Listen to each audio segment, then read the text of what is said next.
Hello. Can you guys hear me? Hi, CA the butterfly. Thanks for joining.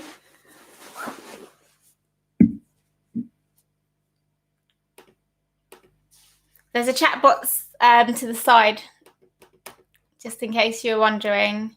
If you have any questions, you can pop them in there. Hello. Hi, Amy Sky High. Welcome, everybody. How's everybody doing? Oh, I'm glad you're here too. I'm glad to be here. I'm a little bit nervous. This is my first YouTube live, but I'm really glad to be here. It's nice to be able to connect with people live in a live setting. It's really nice. So yeah, I'm looking forward to today. Thanks, Cynthia Edits. Okay, so I'll just wait for a few more people to join, if any more people join, and then I'll answer some of the questions that I've got. And if you guys have any questions, then feel free to also ask those too, and I can answer those. Good morning, Maxine Morgan. Is it morning where you are? Where I am, it's 2 p.m., just past 2 p.m. Hi, Xavier. Yeah, no, it should be very fun. So remember, if you've got any questions, and just a disclaimer, I might not be able to answer every question. As a herbalist, we usually have consultations, which are they continue, and we get a lot of information through consultations by asking clients questions about their medical history, literally everything. So I won't be able to give you maybe proper diagnosis, or some questions might require more than just a quick answer, but I'll help you as much as I can, and definitely try and point you in the right direction. Lovely to see you. Hi, Mimi Holistic Hair Healer. Thanks for joining, guys. I was a little bit nervous actually about doing this live. I feel a little bit more relaxed now. Thank you. How's everybody? How has everybody been today? How's your day been? I know some of you just started your day since I saw good morning somewhere. But how's your day been? Or how's your weekend been?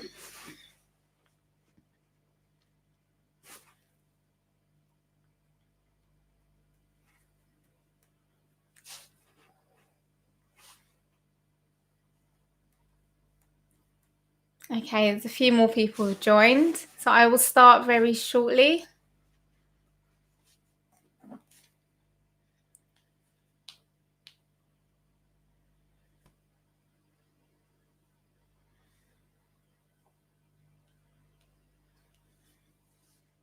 Okay. Right, I'm going to start answering some of the questions that I have. Boring, no sunshine. I've been wanting to go outside. I know. Have you been able to go outside when it is sunny though? I hope so, because vitamin D is amazing. It's really good for the body. So I hope you get some sunshine soon. CA the butterfly. Yeah, it's a little bit sunny today, not too sunny. Yesterday was a bit better. But yeah, summer's just trying to creeping in and out. Hi, Summer from Canada. Thank you for being here. Thanks for joining. So as I said, I'm going to start with a few questions now. I'm going to start answering a few questions that I had received prior to the live. But if you guys have any questions, please do put them in the chat box, and I'll try my best to answer them as best as possible. Yes. Okay, good. All right. So first of all, I'm just going to read you this question that I was sent. If I can find it. All right, so hi Shahid from Georgia. Thanks for joining. Thank you for joining. So this is a first question. It says, "Hello Sophia. I have a question. I know you're not a doctor, but I'm afraid if I ask one, they will say I have corona. I feel very low in energy and also break out and lose some hair.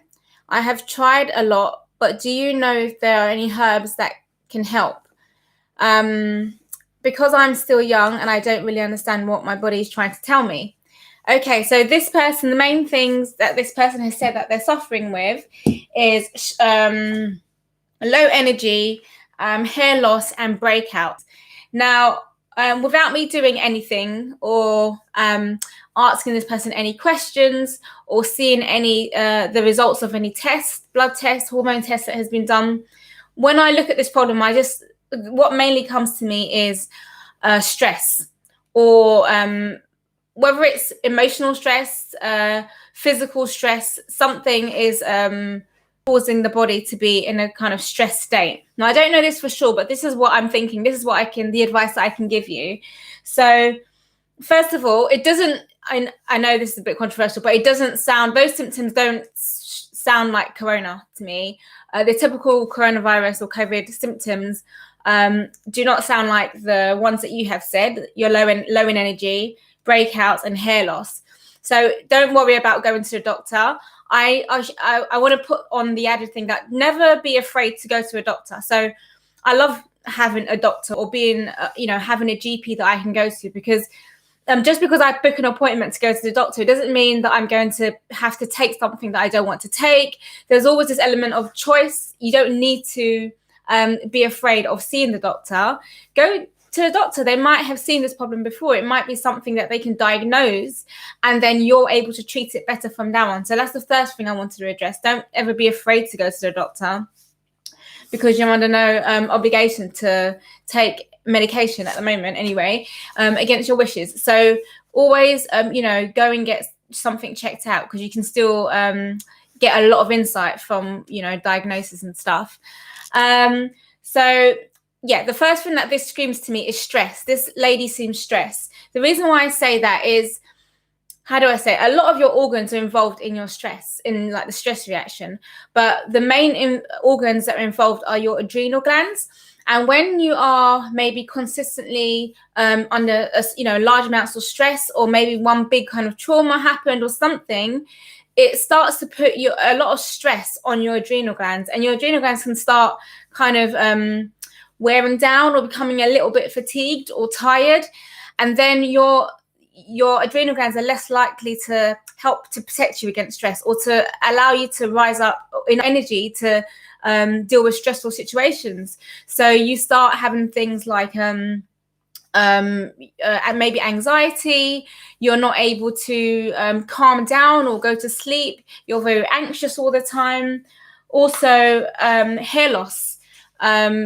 People, when you're not digesting your food very well, and all these things that happen when you are very stressed, then you're going to experience nutrient deficiency probably, and also that will affect maybe your hair. Also, she spoke about having breakouts. Now, when you are stressed, it's hormonal, so lots of cortisol is being put out, and every hormone in the body will have an effect on another hormone in the body. So if your cortisol and all of your stress hormones are going haywire, then it's going to affect your sex hormones, your thyroid hormones, all of these hormones, they're going to be affected. And then we know that if your hormones are kind of all over the place, like especially your sex hormones, it can cause you to have spots and breakouts and acne. So the first thing that I would say is that you need to support your adrenal glands. And two herbs that I really think are really nourishing and supportive to the adrenal glands. The first one is licorice. Now, I'm going to speak about these in a bit more detail later, but licorice is an important herb for your adrenal glands. It's like an adrenal gland tonic, and it helps the adrenal glands and the hormones that it produces to be more efficient in the job that they're doing. And another herb that I want to mention is called Rehmannia. That's Rehmannia. That's Rehmannia. And that's a traditional Chinese herb, but it's also another good adrenal gland tonic and helps to support your adrenal glands. So definitely I would say to use one of that kind of herb. I would also say if you can use herbs that are soothing and calming, if you are in a stress state or you know that you're not getting enough rest, have herbs that are going to calm down that kind of fight and flight action part of your nervous system. So herbs like lavender, passion flower, chamomile, Californian poppy, CBD. These herbs, they help to calm down your nervous system. So definitely some kind of calming, soothing herbs. And on top of that, I would say some adaptogenic herbs. Adaptogens are my favorite. You've probably heard me speak about them before. But adaptogens are basically herbs that help your body to adapt to stress. I'm not saying that you can just take these and then ignore whatever it is that's causing you stress. If the stress is caused by you not having enough sleep, then you need to get more sleep. If the stress is being caused by you overworking yourself, then you need to kind of slow down.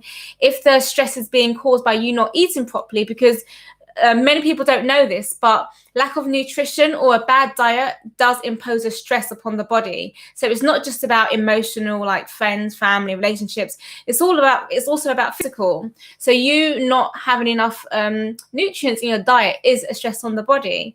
So all of these things you have to address. Not just take adaptogens and take some herbs and you'll be good. You have to address these things, but these adaptogens and these medicinal foods, they can help us to better deal with these things.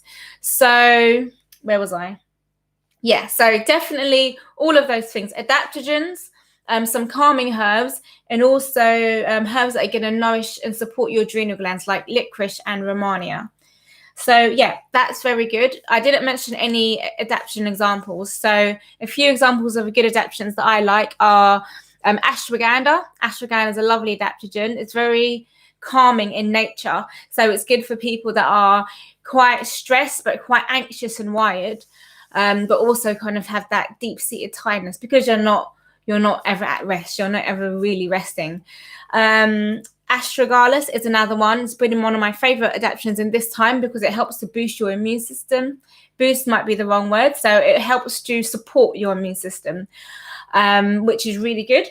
And also Siberian ginseng. I love Siberian ginseng. It's always on my list of recommendations for athletes and for people that are, always doing a lot of sports and they're very active. Siberian ginseng is one of my favorite adaptogens for that. So yeah, so for that person, I would definitely say give that advice. I would also say that they should definitely probably go and see a doctor when it's safe to do so, and definitely ask for some blood tests to test certain hormones, especially your thyroid. I would definitely go and get your thyroid checked out. I'm not saying you have any thyroid problems, by the way, but I would definitely advise those kind of symptoms. I would tell somebody to definitely go and get their thyroid checked out. And yeah, any other blood tests just to look at your nutrition and everything else. Let me just read some of these messages. I suffer with complex PTSD, that's post-traumatic stress disorder, and what you are saying is the most helpful things I've found for managing my symptoms so much. Oh, that's so amazing. That's really amazing to say, because PTSD is quite real, it's quite serious, and what I've found, PTSD is like a spectrum. It's not just you either have it or you don't. Different things happen to different people which affect them in different ways, in different levels of severity. So what might be small to someone might be big to somebody else and can affect them in a very negative way. So definitely it's a problem that needs to be addressed, and using herbs to be able to do that, and knowing what to do in terms of lifestyle and eating the right stuff is really important. So glad you mentioned that, Amy. Really thankful for you. Is it okay to ask to write those herbs in the chat? Yes, sorry. So the herbs that I was saying that supports your adrenal glands, like your adrenal supportives, those were Romania and licorice. Hopefully I spelled them all right. But Romania and licorice, and they're adrenal supportives. Some of the calming herbs I mentioned, things like lavender, chamomile, passion flower, and skullcap is a good one as well. I'm definitely going to get to those questions. What else? I mentioned some adaptogens. Adaptogens. And the few that I mentioned, the first one was ashwagandha. The second one was astragalus. And the third one was Siberian ginseng. I hope you've got, I'll put them all in the chat box just in case I'm not saying them clearly or you have no idea what I'm speaking about. Okay, I have fibromyalgia and I'm always looking for herbs to treat the symptoms and support my healing. Do you have any recommendations? Thanks, Missy Dell. I've got that question. So fibromyalgia, I have to be honest, it's something that I haven't treated often. In terms of textbook answers and what you kind of like theoretical treatment, it's always different when it comes to actually treating the person. So it's definitely working with you, looking at the sort of symptoms you have. So for example, if you could tell me some of your symptoms, I'm guessing some of them will be weakness, fatigue, physical, but also so feeling tired, but also muscles and body feeling tired as well. So muscle fatigue, maybe some sleep issues too. So I would definitely, as far as curing symptoms or dealing with symptoms go, I would always say if you are, for example, not sleeping well at night, definitely using some herbs that are going to get to the bottom of you not sleeping at night, if that makes sense. So if it's that you're stressed and you've got lots on your mind, then I would definitely say herbs that are going to calm your nervous system, that are going to help your mind not to be ticking so much. If it's maybe a problem with the levels of certain hormones in your body, then, for example, sometimes if we lack serotonin and melatonin, a lot of these brain kind of herbs, it affects the way like our circadian rhythm and how we're able to fall asleep at night and feel calm enough and have enough melatonin to fall asleep. So sometimes it might be supplementation with, for example, a supplement called 5-HTP, which really helps to boost your levels of serotonin and melatonin, which is why it helps you to be less anxious and to get better sleep. Also, I will definitely bring in adaptogens again. Adaptogens can be really helpful, or they're supposed to be very helpful when treating things like fibromyalgia. Of course, with fibromyalgia, it's so not lots and lots of things are known about it, and the cause and the kind of journey it takes is very sometimes unpredictable and not known. So it's sometimes difficult to say, this is what's going on in the body, this is how we're going to treat you. But doing the base things, the things that need to always be addressed, can definitely help. So adaptogenic kind of herbs that are going to help to support your body for the stress. And if it's, you know, a little bit of energy that you need, it can support you. It can help to keep your body going. I would always say definitely also getting the proper nutrition, making sure you're eating the right foods. If there's any foods that offend or cause any issues and digestive upsets, definitely looking into those, investigating what those are and removing them if needs be. I think I brought that digestive one up because the gut is really important when it comes to these things as well. There's many different theories of what happens in fibromyalgia, but definitely always looking at the gut environment. How are you digesting food? Because obviously what you eat is you eat to be able to get certain vitamins and minerals to help you to keep you growing and repairing and strong.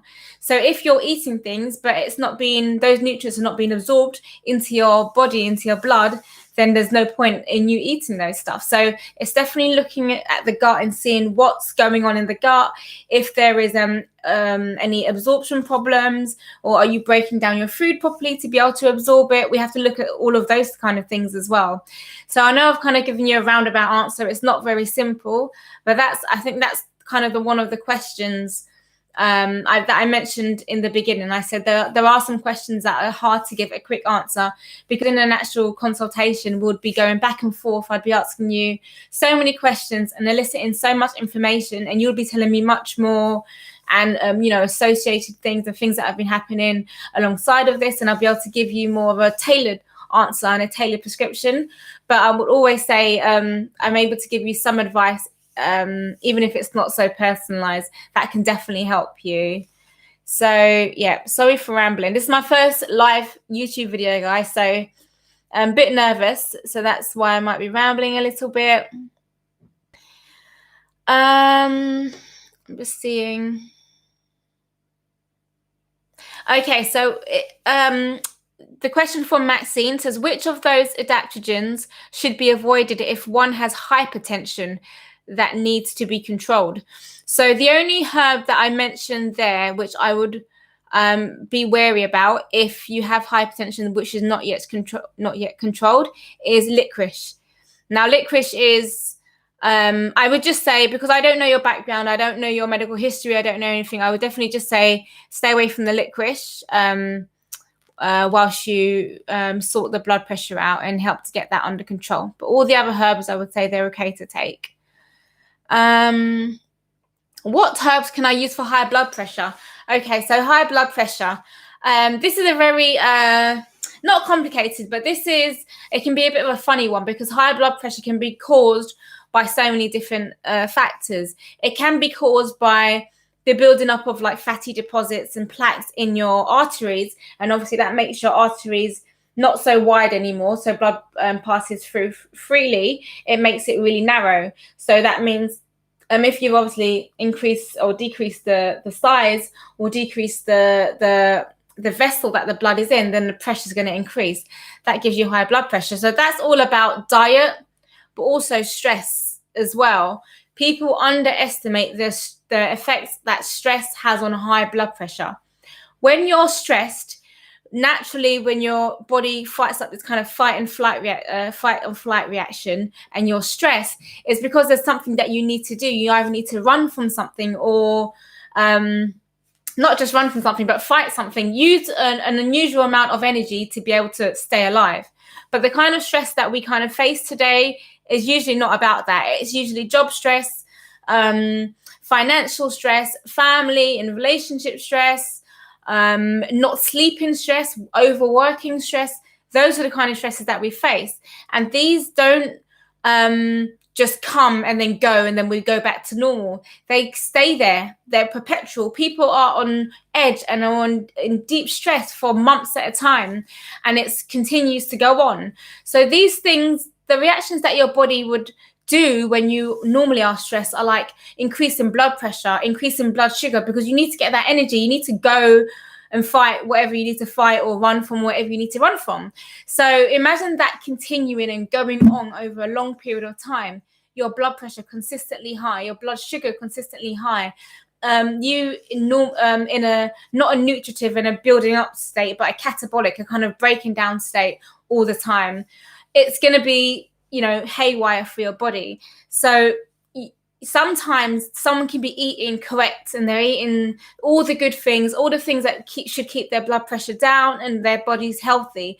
But if you are so stressed, that can be enough to send your blood pressure through the roof. And that, that is definitely not going to be good, especially if it's not controlled, because it can lead to so many other things too. So definitely I would try and address the stress. Some of the herbs that I would say for blood pressure that I would normally put in a typical blood pressure mix are herbs like hawthorn. Hawthorn is like the best heart herb. It's like the king of heart herbs. So definitely some hawthorn. It helps to support the actual blood vessels because it's rich in antioxidants, but also it's got It's got kind of chemicals or plant chemicals that help the heart to be stronger, and the force, the actual beat of the heart, the contraction of the heart helps it to be stronger. So definitely that's a good heart protecting and blood vessel protecting herb. I would also say herbs like lime flower, mistletoe, lavender. These herbs are going to be calming to the system, and they're going to help to relax the blood vessels, open them up, and let blood flow through freely. What else? Herbs that are natural diuretics, like dandelion dandelion leaf, nettle leaf. Dandelion and nettle, they're great diuretics, herbal diuretics, which help to lower your blood pressure by, taking the excess liquid out of your body. So these are the kind of herbs used to treat high blood pressure. So it's the heart protectives, the ones that are going to be diuretics to get the liquid down, and the ones that are going to be the ones that are going to be calming to help you not to be so stressed, so your blood pressure doesn't go up. I hope that was helpful, Cynthia. Any suggestions on, this is from Mimi, any suggestions on becoming a herbalist in the USA? So unfortunately, I don't know much about becoming a herbalist in the USA, but what I would definitely first of all go to is basically when you go on Google, just type in becoming a herbalist in the USA and see what comes up, like on your local government websites and stuff, on what you need to actually do or to practice as a herbalist where you live. And also check in your state, because I don't know, maybe from state to state it could be different. There could be different requirements and different laws. So definitely go to like Google and check what you need to do to practice as a herbalist in your local area. And then I would also, once you got that information, go and try and find herbalists. So, you can find herbalists to actually have consultations from, but sometimes you can just contact them if you want some information. People contact me all the time, not necessarily wanting information on their health, but how can they study herbal medicine and some advice. And when I can, I'm always happy to give that, because it's always best to go to an actual herbalist in your area that would know the answers to the questions that you might have, and a lot of the information and the advice that you will give to them would be coming from your own experience, because you live in that local area. So definitely find some local herbalists and ask them what it was that they needed to do to be able to practice herbal medicine safe and legally in your area. They will probably give you a few schools or a few courses, and they might let you kind of know, or they might confirm your knowledge on the law. Because I would say definitely Google it first and see what you need to do, what credentials you need to study or to practice herbal medicine where you live. And then you can kind of verify with the person or the people that you get in contact with. And so look online, look at the legal status, and then go and find actual herbalists in your local area that have studied this and that have, certificates, and ask for their first-hand advice. So I hope that was helpful, Mimi. Oh, there's loads of questions. Okay, let me go back up. So this is from CA the Butterfly. Do you have a video on how to put herbal compounds together, and what would be a great start at making herbal skincare ingredients? I've been trying to get into that. Okay, so this is lovely. I love creativity. I love making my DIY skincare. I love putting things together. It just helps me to express my creative side, which is very important, I think. But so in terms of putting herbal compounds together, I tell you the main methods of extraction of herbal chemicals. So the first one is like a tea, an infusion, just like a water extraction. You're using only water to extract herbs. So this might be in like peppermint tea. You might want to make some peppermint infusion. You would just put peppermint in a mug or a saucepan, cover it with some hot water, and let it sit for about 15-20 minutes covered. and then you'll take that out, strain that. You can either drink that or use it for whatever purpose. That's like a water extraction. Then you have decoctions, where it's more for things that are not leaves or flowers, but things that are harder, so like roots and bark. You need a little bit of energy, so you need to actually boil the water, so have it on the fire while these things are in for about 20 minutes, and you're actually helping to break up the material and to extract a lot of that plant chemicals, plant constituents. So that's a decoction, and those are good for things like roots and barks and dried fruit. But if you're if you're going to get into skincare, usually you're not making things from like water products, you're making like oils and butters.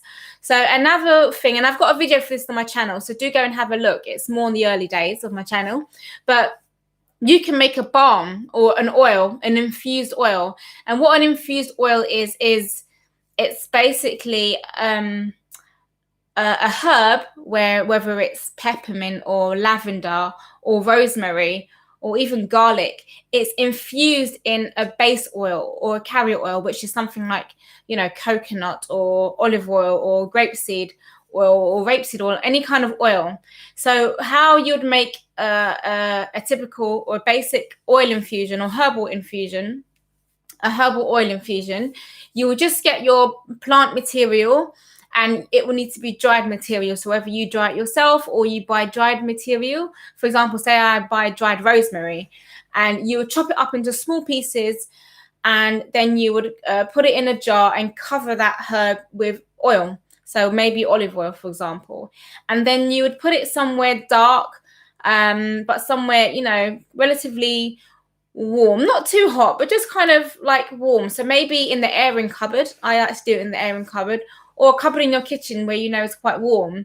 And basically every day, just give that jar a little shake. It's got to be in a sealed tight jar, by the way. Give it a little shake every day for about 2 weeks to even a month. You can even let it sit there.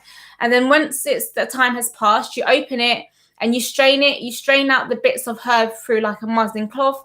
And that oil that you have is now, it's not just olive oil anymore. It's rosemary infused olive oil. So it has some of the constituents from the rosemary. It's pulled it out.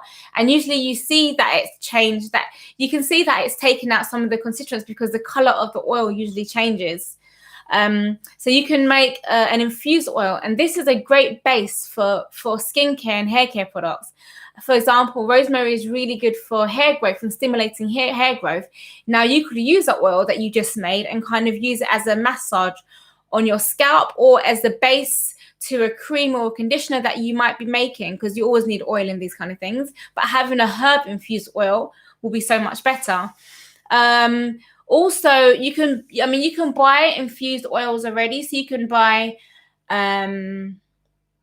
rosehip oil, you can buy lavender oil, you can buy these oils and you can make stuff from them. So I always buy a bottle of rosemary oil, and from that I make my own face oil. So the base is the rosehip oil, and then I put some essential oils in there. I've got a video for it on my channel, by the way. It's a few videos away about DIY skin facial oil. And yeah, you can just start getting into it like that. So if you're a bit afraid to make something, you might want to buy some stuff first, buy some oils first and see which ones you like, which ones tickle your fancy, which ones are your favorites. Then you can try and maybe make those oils. So yeah, I feel out of breath. Whenever I'm out of breath, I know that I've spoken a bit too much. So I hope that was helpful, CA, the butterfly.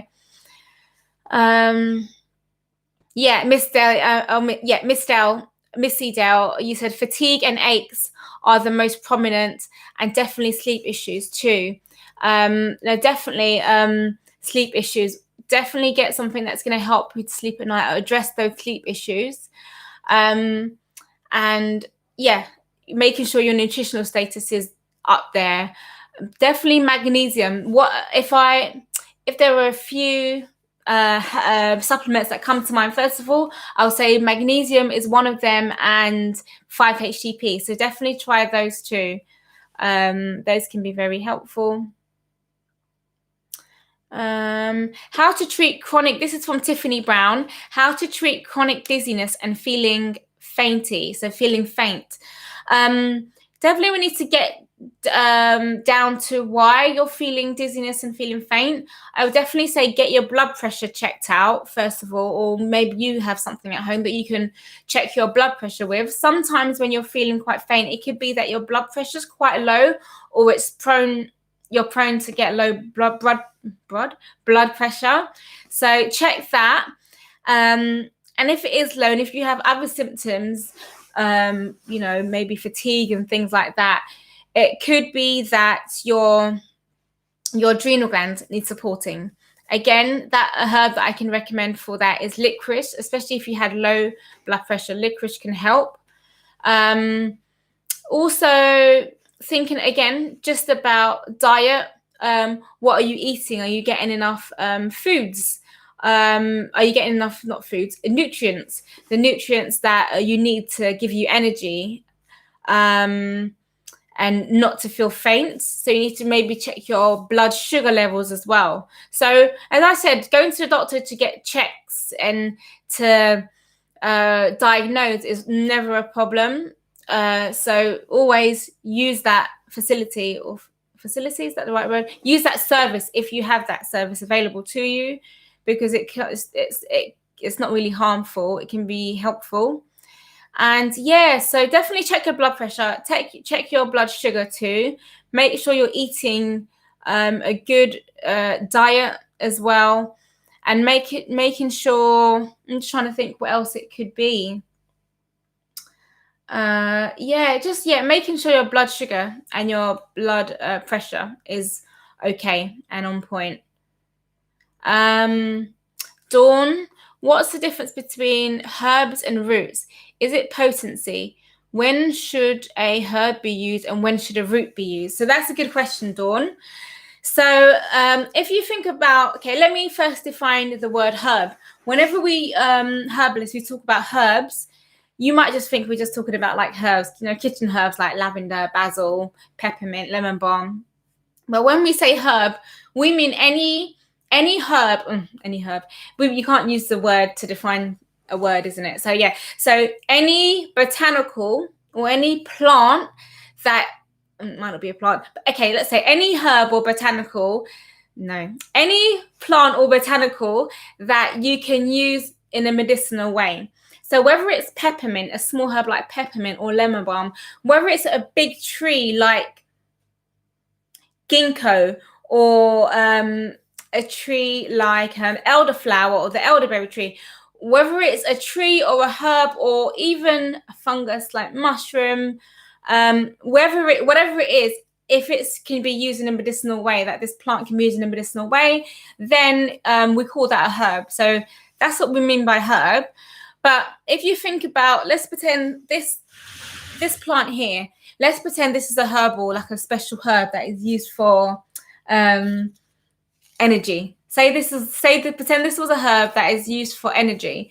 Now, the herb in the herb's leaves are different to the stems of the herb, and that's different also to the roots of the herb. It's all different, and there could be different properties in the actual.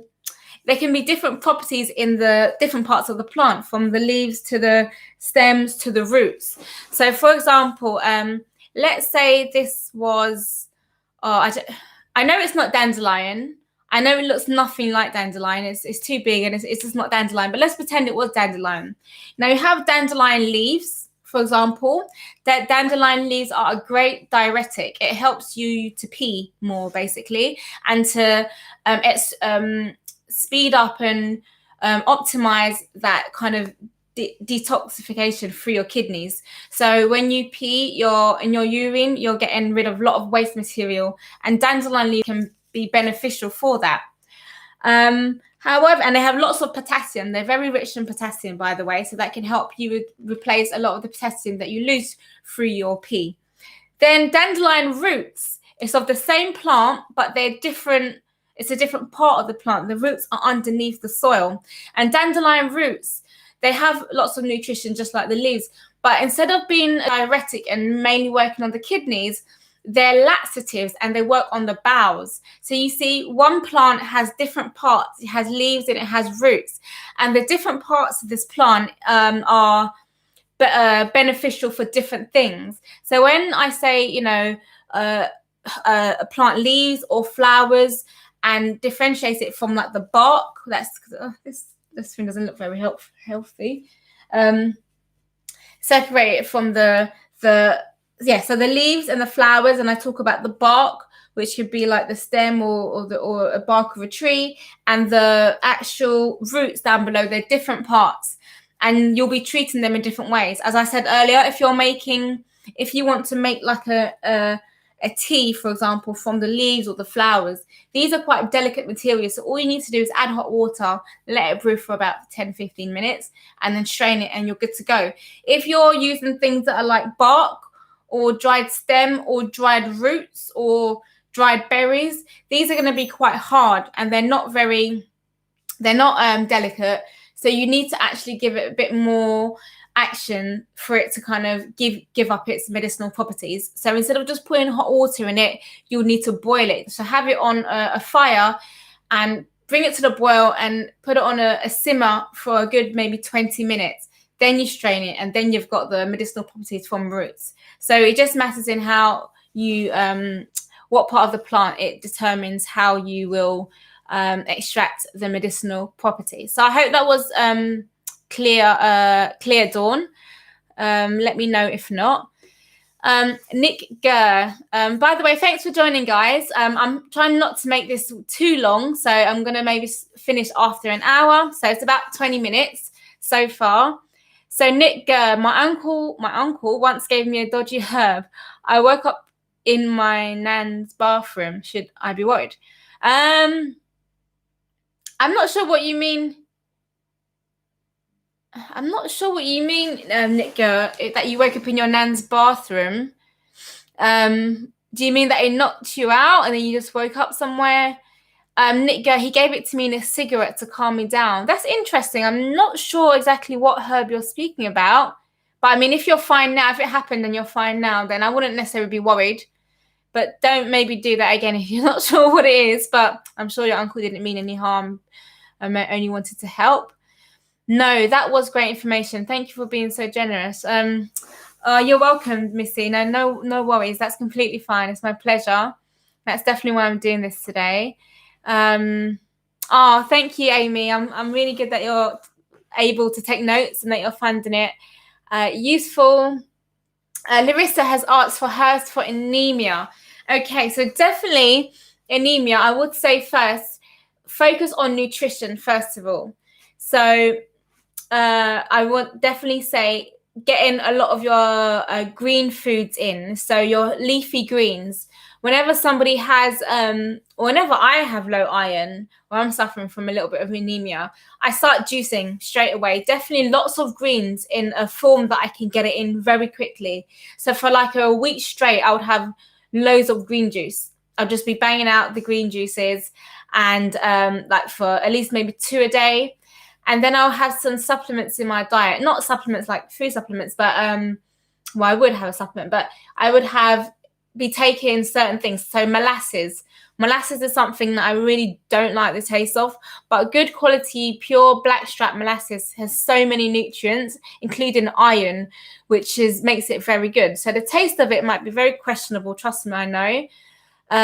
But it can be definitely very beneficial, especially when you have anemia. Now, what I normally do, I normally mix it with something. So if I make some milk, like I might make some hemp milk, literally by blending hemp seeds and water and straining it, and then adding like a date.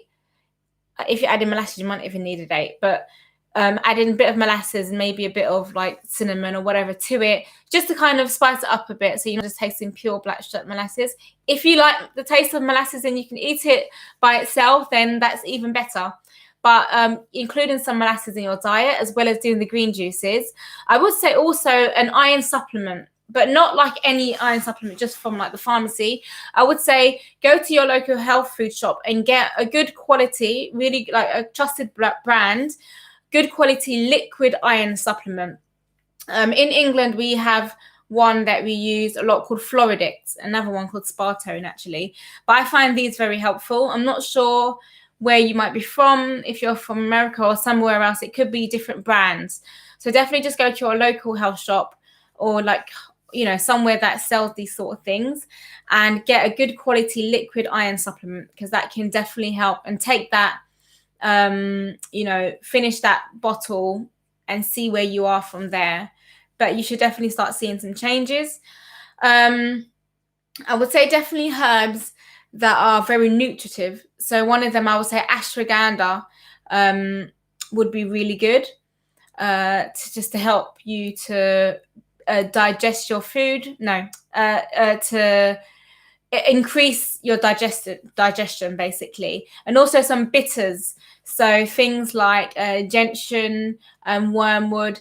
These are going to help your digestion. It's going to increase your digestive juices and make sure that your food is being broken down properly, that you're even absorbing the iron that you are taking orally. So working on your digestion and working on the actual intake of your iron can be useful for anemia. So I hope that was helpful. Shahid, why do some people have an adverse reaction to garlic? Is it such a beneficial herb? So garlic, first of all, definitely beneficial for many people. But as with every food, whether it's just the food or if it's like a herb, by the way, I look at herbs as foods, but just use in stronger dosages if you're going to use them in medicine. So garlic is a food. We use it for food every day. But if we might want to use it medicinally to actually help treat an issue, then you're going to need much more of it, or a more stronger dose of it. So I look at herbs as food as well. So I've lost what I was saying now. Oh yeah. So like with any food, any herb, somebody can react differently to it. Our human bodies, we're all different. We all have different mechanisms working in our bodies. We all have different enzymes. We all have different issues. So definitely one person will react to a herb differently from another person. So while garlic might be lovely for the majority of people and it might be so helpful and beneficial, someone might generally just have an allergic reaction to it or be sensitive to it. So then I would say stay away from it. Don't try and keep offending your body and causing that reaction by continuing to take it just because it's meant to be good food. So definitely listen to your body, guys. It's important. Your body can tell you a lot. Okay, I've got just over 10 minutes left. A question from Tracy P. Hi, maybe this has been asked, but what is the best written information source? Somebody who is new to herbalism. Thank you. So hi, Tracy. So that's a good question. First of all, before I go into the answer, I would say I've got a video on my YouTube channel. It's titled something like Books for Herbal Education or How to Become a Herbalist. But it's looking at the books that are beneficial. And I do mention my favorite books in there. But definitely, if I can remember some off the top of my head, there's one called Medical Herbalism by Hoffman. So that's Medical Herbalism by Hoffman. And this book is really good. It's very detailed in its approach. It's not just, it incorporates traditions, but also incorporates the science. It also gives you a bit of a lowdown on the human body, all the different systems that it's teaching you about. So yeah, David Hoffman's Medical Herbalism. Sorry, I've got hiccups. I would definitely say try. I hope that was helpful, Tracy. Just trying to keep up with these questions. Sorry if I don't get to answer all the questions, by the way, but I definitely will be doing this live more often because it's gone okay so far. Well, I'm not as nervous as the beginning, so definitely gone okay. Are there any medical schools? Oh, okay. Cynthia says there are many medical schools online here in USA. That's good. I think that was for Mimi. I think that question. It was somebody that asked about studying herbal medicine. So thank you, Cynthia. And the Herbal Academy have an online class. Oh yes, Mimi. The Herbal Academy do.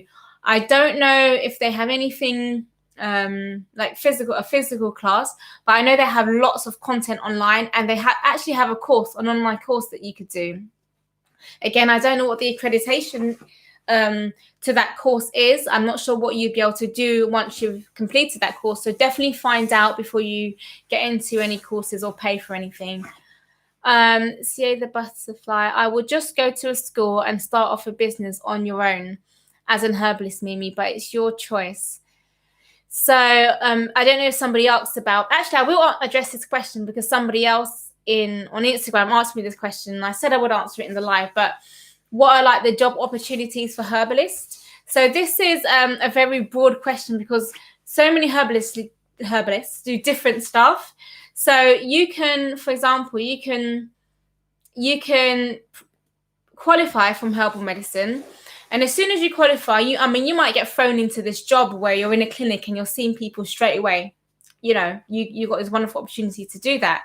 But you might be just a person that you've graduated and you need to go out completely on your own and start to build up your client base and start to have that practical experience. Because obviously when you've studied, yes, you have had some practical experience, like in a clinic, a student clinic, but you're out on your own now. You don't know everything, even though you still never know everything, but you don't know as much as you might know, say, in 3 years or 5 years down the line.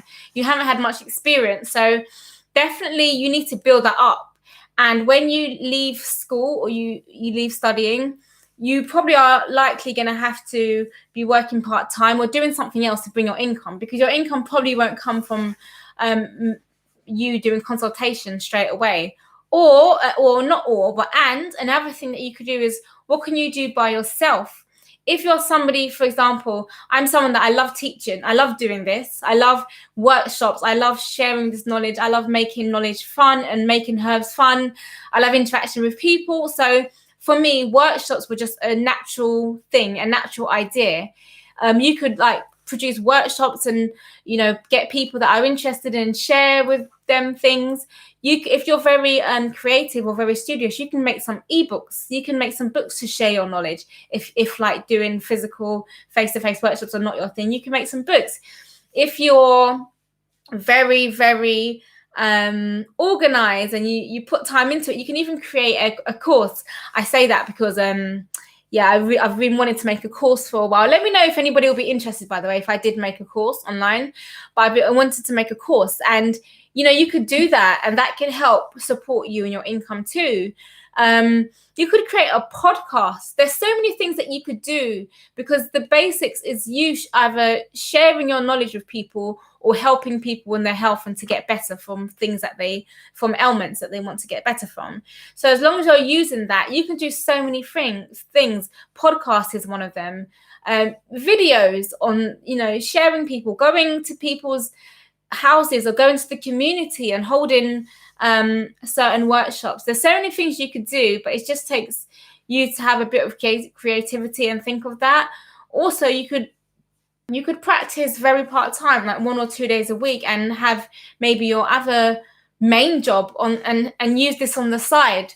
Some people are not just herbalists. They may have had a career beforehand. So they could have been a nurse before, or a midwife before, or a nutritionist before, or even a doctor before, and they've studied herbal medicine, and now they might want to just incorporate that knowledge that they've learned in their herbal degree or herbal studies, and incorporate that to help them in their nutrition, treating their nutrition clients or their physiotherapy clients or something, whatever it is. They're women, if they're midwives, they might just want to incorporate those things that they've learned. So I hope that was helpful. Maritza says, what herbs are good for stomach ulcers?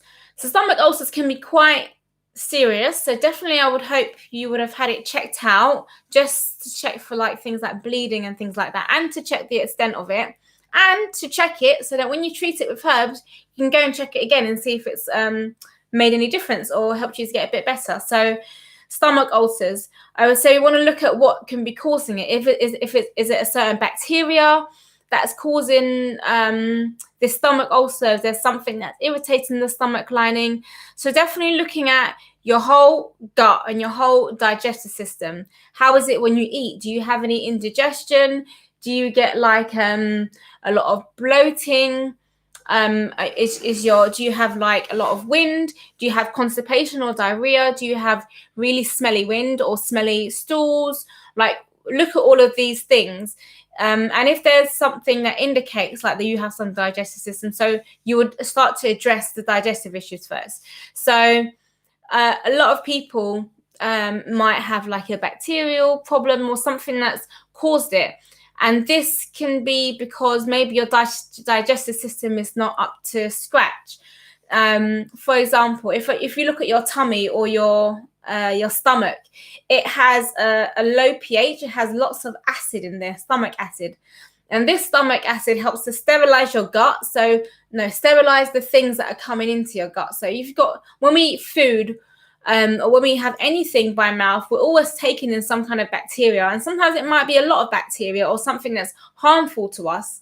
So the acid in your stomach can help to sterilize those contents and to help it to stay clean and free of infection.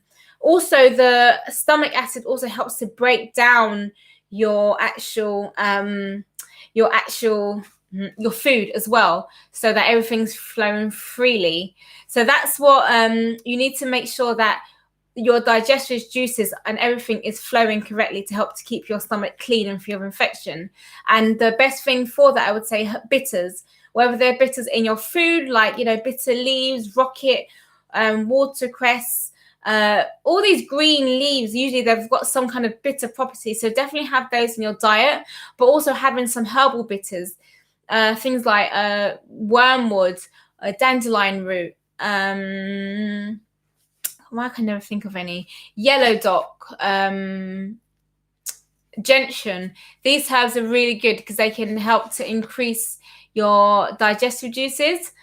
But also, you want to be careful when you're having these first, because if you've got an active stomach ulcer, the more you kind of aggravate or rise up that acid, it can kind of cause it to be a bit sore. So you need herbs that are going to help to... with the bitters, start by taking them on a very low dose and work your way up.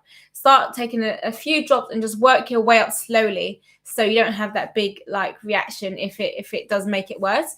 Then you're going to need some herbs that are going to support and kind of coat the lining of your stomach, so that it can protect your stomach or the ulcer from being aggravated by the acid and the different contents, and also gives your stomach some time to heal.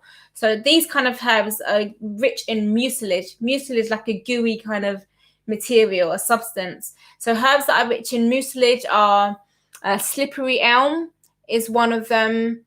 Slippery elm, gone out of my head. Oats is even rich in mucilage. Marshmallow root is rich in mucilage. So these kind of herbs are going to go down and they're going to help to kind of heal the lining of your gut and protect it. If you have stomach ulcers, I would definitely say drinking a glass of slippery elm powder. So you get a teaspoon of the powder, mix it with water. Drinking that glass of that before you eat can definitely be beneficial if it's stomach ulcers. So yes. Glad you guys are finding this helpful. Again, thanks for joining. Miss Kareem Herbalist is another... Mimi Kareem Herbalist is another great teacher. He's putting a herbalist course together. He is very good too. He's in Arizona. Thank you, Cynthia, for joining. That's amazing. My auntie actually lives in Arizona. Maybe one day I can go and see him. I'll try to make them... Okay, which magnesium? Somebody asked which magnesium when I spoke about magnesium earlier. So that's just a really good brand magnesium. Now, if you go to your local health store or your local retailer that sells these kind of things, they should be able to put you onto a good brand that's natural, not any rubbish that's filled with lots of bulking agents and fillers, but something very natural and easily absorbed. Magnesium citrate is usually what I have, but just look for a really good brand in your local health supplier store. Maxine says, lavender tea is keeping my blood pressure within normal range. I drink 2 cups daily. It makes me feel stress-free despite hectic work life. Any precautions to know? I am past childbearing age. So lavender, if it's helping you, keep taking it. It's not going to be, there's no precautions, I would say, with lavender. It's fine. Obviously, you're not making it too strong because it can be very, well, you'll taste it if it's too strong. That would be too much essential oil. But lavender is really gentle. So if it's helping you, definitely continue to take that. And you might want to incorporate some other calming herbs with it as well, like chamomile and passion flower, just to kind of mix it up. Just to kind of mix it up a bit. And also, when you put herbs together, they can kind of increase the beneficial properties of each other. We call that synergy. And herbs working together to kind of give an overall greater beneficial effect. Hopefully that was helpful, Maxine. What's the average salary for a herbalist? So that's such a hard question, just because of what I described before. You can do so many different things as a herbalist. Not every herbalist practices in the same way. Not even every herbalist practices. Some herbalists don't practice. They just do other stuff. They might teach. They might be university teachers. I don't know. So the average herbal, the average salary for a herbalist is it's various. It really depends on what that herbalist is doing. Hi, Safia. Can kidney disease, stage 4 or 5, be reversed with herbs? And also, what can I do for autoimmune disease, psoriasis? What would be the best herb mix for that? Okay, so Amar, I'm not sure if you heard me at the beginning, but there are some questions which I cannot give a straight kind of personalized answer to without kind of having a consultation and things like that. So I can give you basic advice. So just one thing I know about the kidneys is that it takes a lot for you to do to them before they give up and stop helping you and stop doing their job in the body. So though a lot of your kidneys function might not be working, you can still, you can still take certain things and help you to live a normal life that it's not affecting you. But I definitely would say it's important to make sure you're not having too much salt in your diet, and also to make sure you're always hydrated and you're being constantly hydrated, just so there's no problems with like dehydration and salt that can be affecting the kidneys further. An autoimmune disease like psoriasis. So any autoimmune disease, I always say it's important to look at the gut. What's going in the gut? Is your food being digested properly? Is there an imbalance in the bacteria in your gut? Does your bad bacteria outweigh your good bacteria? What's going on in your gut? So definitely making sure you're having those bitter herbs, making sure you're emptying your bowels very regularly. So not going for days without emptying your bowels. Making sure you're eating the correct food as well.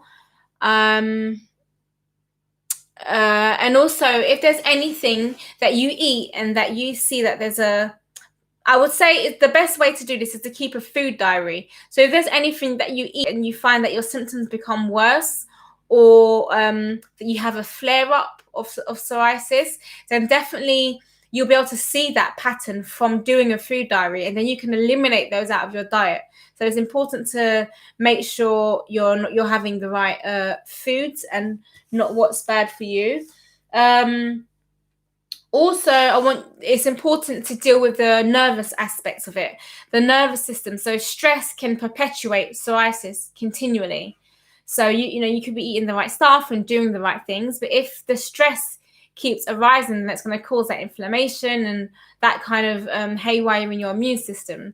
So definitely making sure you're having calming herbs like lavender and chamomile and passion flower, and also that you're helping to deal with your stress. For example, your adrenal glands are your body's main producers of cortisol. Now, cortisol is your body's natural anti-inflammatory. So if your adrenal glands are not working up to a spec, like they're not working very well, then you're not going to be able to produce enough cortisol, and then you're not going to have enough anti-inflammatory action in your body. So inflammation, things like psoriasis or eczema or different inflammation like arthritis, these things can thrive in a stressful environment. So making sure that you're not stressed also. And also some herbs that are kind of good supports for your immune system are echinacea is one of them, and astragalus is another one. They can help to support your immune system. Andrographis is also another herb that is not only a bitter that can help your gut, but it helps your immune system too. So I hope that little information was helpful. So I'm going to have to go now, so guys. I'm going to give it 5 more minutes. So I'll answer a question or two more, and then I will sign off. Let's see. Yes, molasses is so strong. It is. It's got really interesting taste. Somebody said, "Oh, Nature's Plus Iron supplement is the business." Okay, definitely check that out. Nature's Plus. Yeah, I know that brand. I've seen that brand before. Nature's Plus Iron supplement is good. So look at that. I think my eyes are so tired from looking at the screen. Hot coffee. Okay, let's look. Okay, a course will be good. Thank you. I will try and make a course. Thank you. Definitely summer, you'd be interested. I think it would go along well with studying my dietetics. Definitely. Nutrition and herbs go hand in hand, and diet. So I think that's really important. That would be a great combo. I'd love to take a course. Oh, thanks guys for giving me feedback on the course. Definitely, I'll look into that then. Thank you, Sophia, for sharing knowledge. Very helpful discussion. I appreciate you too, and bless you. God bless you. What herbs do you use for liver cleanse? Okay, this is a good question. So your liver is your body's main detoxifying organ. It's it's the organ that helps you to metabolize food and drugs and hormones and different things in your body. And so again, it helps it to kind of break things down and can help expel things through your body. So sometimes your liver will always do that, but sometimes our livers can become say a bit sluggish, or we're not using them to its best ability because we're not feeding our bodies right, or we're not doing the things that support a good liver function. So there are herbs that can help to support liver function. Some of these herbs are turmeric is a great herb for that. Turmeric. Schisandra berry is a good herb for that. Some obvious ones that I'm missing out. Sorry, milk thistle. Milk thistle is like one of the top liver herbs. It helps to support your liver in its functions of the body, and it helps to actually protect your liver from harm and from issues. Globe artichoke is also another one. So milk thistle and globe artichoke are also good liver herbs that help to support cleansing of the liver. As I mentioned before, things like turmeric, schisandra, rosemary, they also help liver function. Also bitters. Bitter herbs are always going to help your liver to function more efficiently. So get some more bitters in your diet. We're also accustomed to sweet things. It's important to have more bitters. Definitely will keep you updated if I do try to decide to do a course, Amy. No, most definitely. I'm confused about cortisol. Too much cortisol causes anxiety, but not enough causes inflammation. Is that true? So yes, this is important for people to understand. The body is like, not one thing in the body is bad. Well, no, that's wrong. There are things in the body that are bad that can happen, but For example, inflammation. We always say, you know, inflammation is bad. We want to bring down inflammation and we want to get rid of inflammation. But we can't get rid of all inflammation because our body needs a certain level of inflammation to be able to protect us. You know, even when we cut ourselves, inflammation happens too because the tissues are coming to kind of clot the blood so it doesn't bleed out. There's things that are coming to kind of help the injury. Inflammation is important, and actually inflammation is important in a lot of immune function and how your immune protects you. You need some inflammation in the body, but if inflammation gets out of control, then that's an issue. That's when it's going to kind of go the other spectrum. So the body is all about balance, finding a balance and finding maybe a particular amount or a particular portion, a particular amount or an amount of a chemical that, okay, I'm getting my words mixed up now. So having your body needs a special amount or specific amounts for certain chemicals in the body for it to function effectively. So if it's too little in the body, it can cause issues. If it's too high, it can cause issues. For example, estrogen, we males and females need estrogen. If you've got too much estrogen, that's going to be a problem. It's going to pose issues in the body. If you've got too little, it's also going to be a problem. And similar to cortisol now, cortisol is your body's main anti-inflammatory. It opposes histamine. It challenges and balances out histamine, which is your body's kind of pro-inflammatory. Histamine causes inflammation, but cortisol helps to kind of keep it in check. Now, when you're stressed over a long period of time, your cortisol can become maladaptive and it can cause issues. It can dampen your thyroid hormones. It can mess with your sex hormones.